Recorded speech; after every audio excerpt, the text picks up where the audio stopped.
마태오가 전한 거룩한 복음입니다. 그때 예수님께서 제자들에게 말씀하셨다. 너희는 어떻게 생각하느냐? 어떤 사람에게 양 100마리가 있는데 그 가운데 한 마리가 길을 잃으면 99마리를 산에 남겨둔 채 길 잃은 양을 찾아 나서지 않느냐? 그가 양을 찾게 되면 내가 진실로 너희에게 말하는데 길을 잃지 않은 99마리보다 그 한 마리를 두고 더 기뻐한다. 이와 같이 이 작은 이들 가운데 하나라도 잃어버리는 것은 하늘에 계신 너희 아버지의 뜻이 아니다.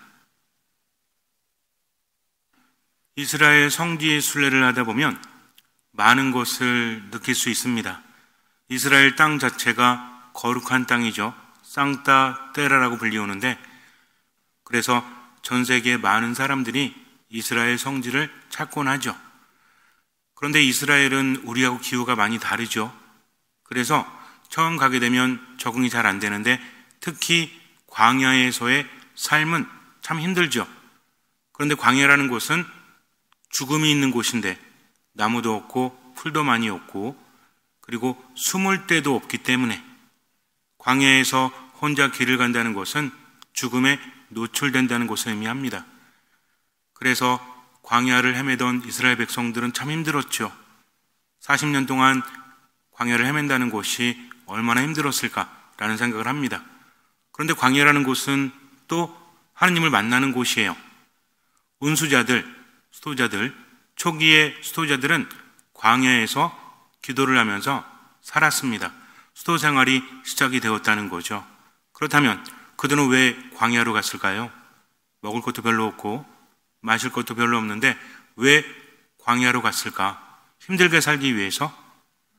삶은 힘들지만 하느님을 만날 수 있기 때문입니다. 이것을 우리가 잘 묵상해야 되는데, 삶이 힘들기 때문에 하느님께 의지해야만 살아갈 수 있다는 거죠. 눈에 보이는 것들, 귀에 들리는 것들, 그런 것들은 모두 죽음을 의미하지만 오로지 그 안에서 하느님의 소리를 들을 수 있기 때문입니다. 즉 운수자들, 숨어서 수도하는 사람들, 이 사람들은 하느님 없이는 살아갈 수 없다는 것을 느꼈기 때문에 하느님께 모든 것을 맡기고 세상을 살아가는 거죠. 그들은 세상을 바라보면서 세상 모든 것들은 아무런 의미가 없다, 오로지 하느님만이 의미가 있다는 것을 매일매일 체험하면서 살았죠. 저 또한 광야에 가서 은사들처럼 그걸 좀 느껴볼 수 있지 않을까라는 생각을 했습니다. 우리나라는 산천이 푸르르기 때문에 그런 느낌을 별로 가질 수 없거든요. 그래서 이스라엘의 성지순례 갈 때는 광야 체험도 매우 중요하기 때문에 하나의 프로그램으로 넣습니다. 광야에 갔죠. 이제 하느님을 느낄 수 있는 그런 곳에 왔구나. 광야라는 곳은 메마른 사막과도 같으니까 버스에 내려서 광야를 딱 봤는데 푸르른 거예요. 너무 푸르름이 끝이 없이 펼쳐져 있습니다. 깜짝 놀랐죠. 아니, 광야는 메마른 곳 아닙니까? 광야는 하느님을 찾을 수 있는 곳 아닙니까? 주변의 땅들은 다 죽어 있고 그늘도 없고 그런 곳이 광야 아닙니까? 라고 가이드에게 물었죠. 그랬더니 가이드가 말하기를, 시모님 지금은 푸르는데 이제 좀만 지나면 열풍이 불어와서 모두 죽습니다 라고 말을 하는 거예요. 이스라엘 땅은 길쭉합니다. 동서가 길어요. 동서가 남북이 길죠. 그리고 동서가 짧아요. 그러니까 어떻습니까? 동쪽과 서쪽의 영향을 많이 받는다는 거죠. 길쭉하니까, 이거 이해되세요? 길쭉하니까 옆에서 이렇게 치는 거는 영향을 많이 받는다는 겁니다. 근데 왼쪽에는 지중해가 있어요. 오른쪽에는 아라비아 사막이 있습니다. 여기서 뭐가 불죠? 바람이 불잖아요, 바람이. 그래서 왼쪽에 지중해에서 바람이 불어올 때는 어떨까요? 지중해는 바다죠? 바다에서 바람이 불어오니 어때요? 비가 내리죠? 그럼 땅이 어떻겠습니까? 비옥해지죠. 그런데 오른쪽에 아라비아 사막에서 바람이 불 때는 어떻게 되겠어요? 황사와도 같습니다. 아주 뜨거운 열풍이 불어온다는 거죠. 한여름에, 너무 더운 여름에 선풍기 틀면 어떤 바람이 오죠? 뜨거운 바람이 오죠. 이거랑 비슷한 겁니다. 그러니 바람이 분다고 해서 모두 날씨가 좋아지는 것은 아니다. 그런데 이스라엘은 1년이 사계절로 나뉘어져 있긴 하지만 그것보다 더 뚜렷한 것이 건기와 우기예요. 우기는 비가 오는 날, 11월부터 3월까지는 비가 옵니다. 그리고 4월부터 10월까지 이제는 비가 오지 않아요. 거의 오지 않습니다. 어쩌다가 조금 떨어지긴 하지만 아주 메말랐다는 거죠. 그러니 땅이 광야가 될 수밖에 없는 거예요. 비가 계속 오면 광야가 될 리가 없잖아요. 4개월만 비가 오고 나머지는 비가 오지 않는다면 땅은 메마를 수밖에 없는 거죠. 그래서 사람들의 삶도 많이 변하는데, 물론 요즘에는 문명이나 과학이 많이 발달해가지고 그런 거에 대한 보완책이 많이 있긴 하지만 옛날에 그렇지 않았고요. 지금도 남아있는 게 뭐냐면, 뜨거운 바람이 불어올 때는 사람들이 다른 집 방문을 잘 하지 않습니다. 오후 2시부터 4시까지는 방문하지 않는 거. 이때는 낮잠 자는 시간이에요. 왜냐하면 흙먼지가 모래바람이 불어오니까. 이때는 온도가 급격하게 올라가지고 10도 이상이 오른다고 합니다. 그래서 온도가 40도 이상이 된대요. 그러니 다른 사람의 집을 찾는 것은 실내죠. 창문도 다 닫아놓고 웬만하면 찾아가지 않는다고 합니다. 그러다가 우기가 돼서 비가 오면 사람들이 우산도 쓰지 않고 밖에 나가서 축제를 벌인대요. 왜? 우리 비 오면 어떻게 해요? 우산 쓰고 비 안 맞죠? 그 사람들은 비를 맞는 거야. 7개월 동안 거의 7개월 가까이 비가 오지 않았기 때문에 나가가지고 비를 맞으면서 축제를 벌이는 거죠. 이때는 오후에 방문해도 되겠죠. 어떤 그림인지 아시겠습니까? 그래서 뜨거운 바람이 불어오면 모든 것이 죽어버리는 거죠. 요때 제가 갔을 때가 아직 뜨거운 바람이 불어오지 않았을 때예요. 그래서 온통 푸르는데 문제는 뭐냐면 이 푸르름이 깊지가 않아요. 아주 얕다는 거죠. 광야에 풀이 조금 자랐어요. 이게 푸르는 겁니다. 그러다가 뭐가 불어오면 뜨거운 바람이, 아라비아 사막에서 뜨거운 바람이 불어오면 금세 죽어버리고 말죠. 나무가 크고 푸르다면 안 죽을 수 있어요. 근데 풀이 조금씩 푸르긴 푸른데 깊질 않은 거야. 무슨 얘기인지 아시겠죠? 얕게. 그러니까 풀이 조금 나와가지고 온통 푸르지만 뿌리도 깊지 않고 뜨거운 바람이 불면 죽어버리고 만다는 거죠. 이스라엘 백성들이 그것을 보면서 무엇을 느꼈을까요? 인생 무상이다. 지금은 푸르른 것 같지만 그곳에는 사람이 살 수 없는 거죠. 잠깐 푸르렀다가 뜨거운 바람이 불어오면 모두 메말라 버릴 것이기 때문입니다. 수도자들도 그것을 느꼈겠죠. 저는 광야 그러면 그냥 무조건 죽음이 느껴지고 무조건 메마르고 이것을 생각했지만 광야라는 것은 잠깐 푸르렀다가 오랫동안 메마른 곳이다. 그러니까 그 안에서 수도 생활한다면 하나님을 느낄 수밖에 없죠. 뭘 느낍니까? 세상 모든 것들은 잠깐 푸르렀다가 메마르게 마련이다. 뭐가 불어오면? 뜨거운 바람이 불어오면 이것을 느끼는 거죠. 그래서 이스라엘 성지순례 가면 광야 체험을 어떤 시기에 하느냐? 여름, 가을 요때 가면 그냥 광야인 거죠, 메말은. 그런데 우기에 가면 어때요? 11월부터 한 3월 사이에 가면 가끔은 푸른 광야를 볼 수도 있다. 그래서 이스라엘은 몇 번 이상 가야 된다? 2번 이상은 가야만 그것을 느낄 수 있는 거죠. 그래서 기회 될 때마다 이스라엘 가세요. 요즘에는 가기가 좀 그렇죠. 세계 정세가 불안정하기 때문에. 그래서 중요한 게 뭐냐면 풀이 매일 자라지 않기 때문에 목자는 양을 데리고 이리저리 떠도는 거죠. 이걸 뭐라고 하죠? 유목생활이라고 합니다. 우리나라 목장은 사이사철 풀이 나기 때문에 유목생활하지 않죠.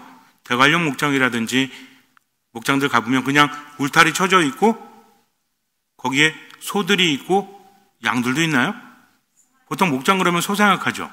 양들 있는 목장이 있긴 있겠죠. 근데 이거하고 다르다는 겁니다. 그래서 목자의 역할이 매우 중요해요. 울타리가 쳐져 있으면 지켜보기만 하면 되지만 양들을 데리고 떠나는 목자들은 매일매일이 피곤합니다.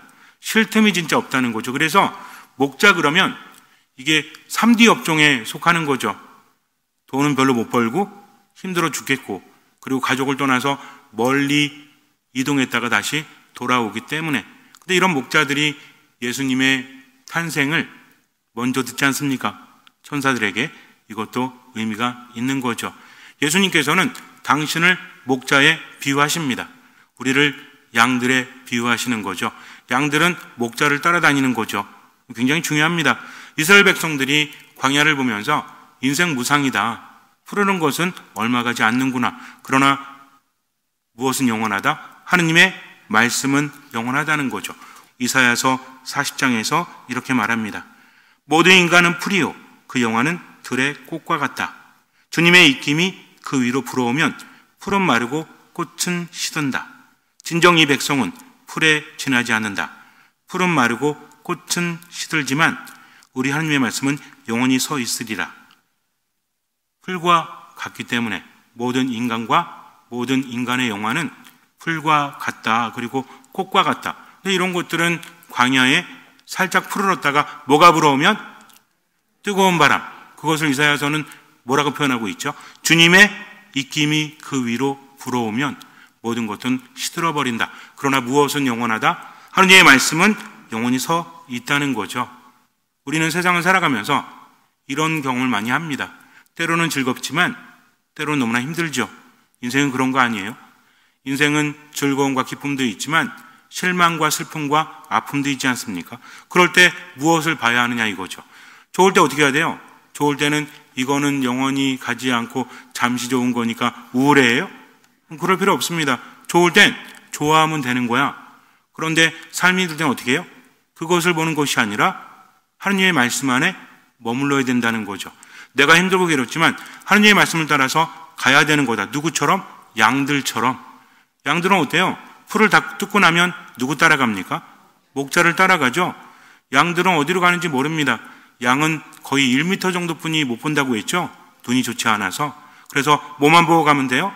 목자의 등만 보고 가면 돼요. 그러면 양은 풀을 찾을 수 있는 겁니다. 수고로움은 목자의 역할이라는 거죠. 우리 또한 마찬가지예요. 삶이 너무나 힘들고 괴로울 때는 어떻게 하면 됩니까? 목자이신 하느님의 말씀을 따라서 가면 된다는 거죠. 굳이 이스라엘까지 갈 필요 없어요.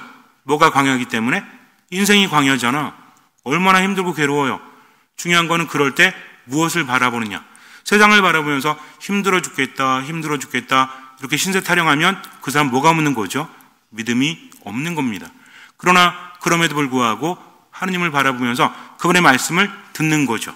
그 말씀으로 하루하루 살아가는 것이 바로 신앙이다. 그러다 보면 목자가 알아서 해주신다는 거죠. 염려할 필요 없습니다. 걱정할 필요 없습니다. 예수님께서 늘 뭐라고 하세요? 내가 함께하지 않느냐? 그러니 나를 바라봐라. 용기를 내어라. 나다. 두려워하지 마라. 라고 하신다는 거죠. 이사야서 40장은 또 우리에게 이렇게 말합니다. 그분께서는 목자처럼 당신의 가축들을 먹이시고 새끼 양들을 팔로 모아 품에 안으시며 젖먹이는 어미 양들을 조심스럽게 이끄신다. 양들을 데리고 나갔다가 돌아왔을 때 양들은 어떻게 합니까? 자기 안식처로 돌아가겠죠? 그때 새끼 양들이 기다리고 있어요. 새끼 양들이 왜 기다릴까요? 엄마 보고 싶어가지고 젖 먹으려고. 근데 양들은 좀 이기적이야. 어미 양들도. 그래서 새끼 양들을 오래 기다려주지 않아요. 한두 마리도 아니잖아.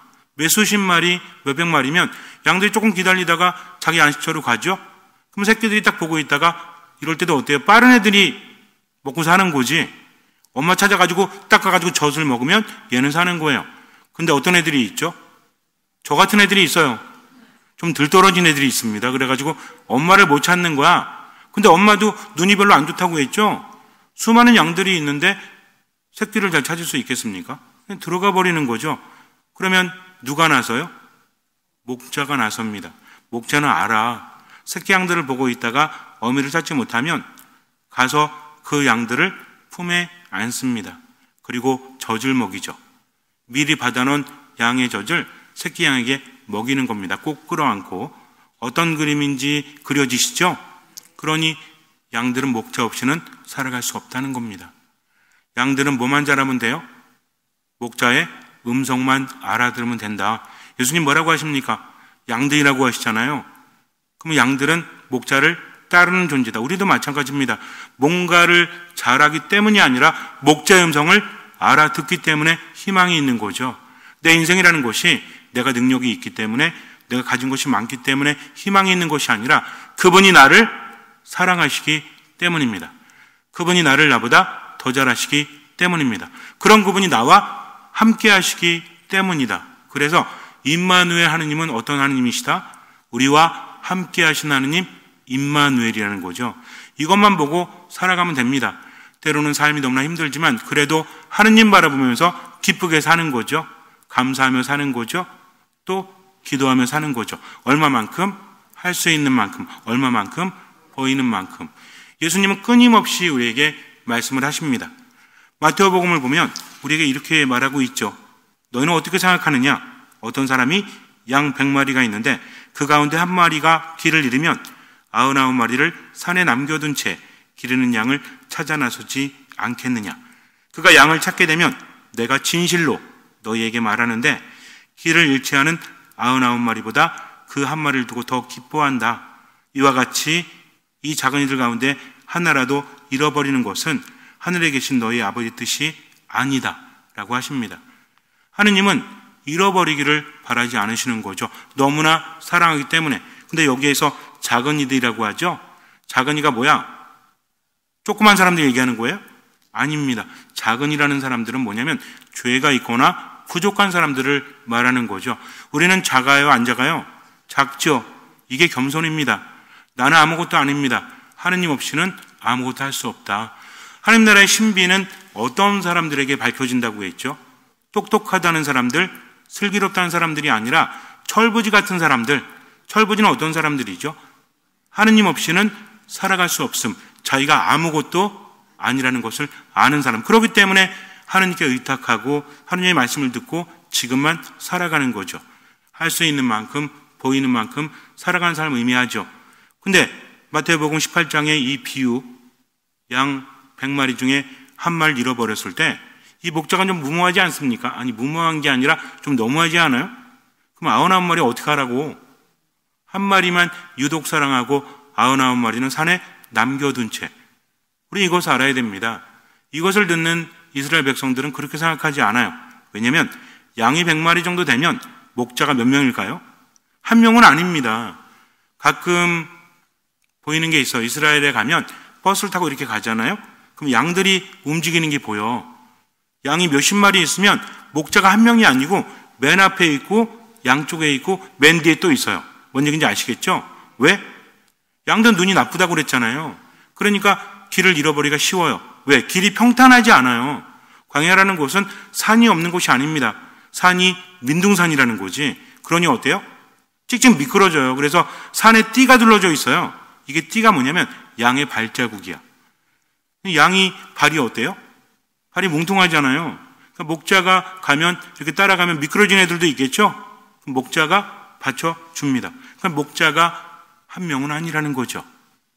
그런데 이제 밤이 되어서 집에 가야 되는데 한 마리가 없어. 얘가 작은 이에요. 얘가 작은 사람이에요. 그럼 목자가 어떻게 합니까? 어차피 맨날 신경 쓰이게 하고 그렇잖아, 그죠? 저는 자식이 없지만 여러분들 그런 거 있잖아요. 깨물어가지고 안 아픈 손가락 없다라고 하지만 더 아픈 손가락은 있죠? 저도 깨물어 봤거든. 가끔 깨물어요. 근데 안 아픈 건 없는데 더 아픈 데는 있어. 지금은 제가 두 번째 손가락이 더 아파. 왜? 염증이 생겨가지고. 그러니까 뭐냐면 자식 중에도 속색인 애들이 더 있는 거죠. 근데 그냥 없는 셈 치면 되잖아요. 어차피 99마리 있잖아. 그러나 목자는 그렇게 못합니다. 한 마리도 잃어버리는 것을 원치 않기 때문에. 하느님은요, 우리를 벌 주기를 바라시는 분이 아닙니다. 벌이라는 것은 하느님 안에 머물지 못했을 때 감당해야 되는 것들을 의미한다는 거죠. 그분은 누구십니까? 우리들의 심판자라고 하지만 그분은 우리를 구원하시는 분이에요. 구원을 받지 못하는 사람들이 심판을 받는다는 거죠. 근데 이것은 죽은 다음에만 이루어지는 게 아니라 지금도 이루어지고 있습니다. 하느님 안에 머무는 사람은 구원받은 사람들이죠. 이런 사람들은 어떤 특징이 있죠? 평화를 누리며 살아간다는 거죠. 흔들리지 않는다는 것이 아닙니다. 세상을 살면서 이리저리 흔들리지만 주님이라는 중심 안에서 평화를 누리면서 살아간다. 몸의 평화, 마음의 평화, 영혼의 평화라는 거죠. 아직은 부족하지만 흔들려도 뽑히지 않는다는 겁니다. 찌부러져도 일어날 수 있다는 거죠. 이게 중요해요. 하느님 믿고 있다고 해서 고통이 없는 게 아니라 이리저리 흔들려도 뽑히지 않으니 하느님만 바라보고 지금을 살아가는 거죠. 어쨌든 목자는 그 양을 찾아서 다시 돌아갑니다. 광야로. 왜 그럴까요? 그 다음 날이 되면 얘는 살아있지 못합니다. 광야라는 곳은 어떤 곳이라고 그랬죠? 메마른 곳, 숨을 데가 없는 곳이에요. 근데 밤에는 누가 활동합니까? 보통 밤에 움직이는 애들이 어떤 애들이에요? 맹수들이 많이 활동하죠? 고라니는 맹수인가? 가끔 그런 거 있잖아요. 예전에 한번 칠보산에 올라가는데 제가 기안성당에서 새벽에 산에 갔거든요. 새벽 1시, 2시쯤에 개 한 마리 끌고 이렇게 갑니다. 그땐 사람이 없어가지고 근데 뭐가 소리를 지르면서 오는 거야. 되게 무서운 소리더라고요. 소리가 고라니 소리 아시죠? 고라니 옆으로 확 지나가는데 깜짝 놀랐어요. 고라니 왜 밤에 돌아다니는 거죠? 이 고라니가 뭐 먹습니까? 풀 먹어요? 얘 왜 그러지? 미쳤나? 어쨌든 우리나라는 좀 이게 너무 좋으니까 밤에도 먹을 게 있어서 뛰어다니는지 모르겠지만 거기는 맹수가 없는 것 같아. 근데 광야는 그렇지가 않아요. 밤이 되면 맹수가 활동합니다. 먹을 게 없어. 그래서 홀로 남겨진 양은 절대로 살아날 수 없죠. 지체할 수가 없어요. 그래서 양을 찾아서 목자는 길을 다시 돌아갑니다. 이때가 가장 위험할 때예요. 왜냐하면 맹수는 목자도 노리기 때문입니다.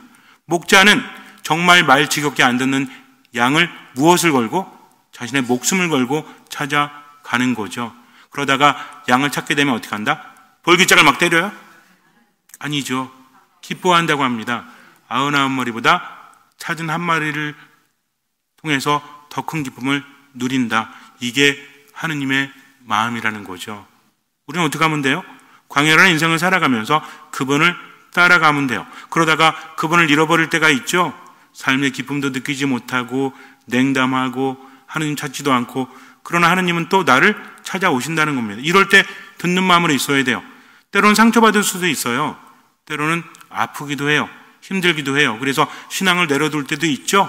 그러나 하느님께서 부르실 때 이때 그분의 말씀을 들어야 됩니다. 그렇지 않으면 어떻게 된다? 죽는다. 평화를 잃어버린다는 거죠.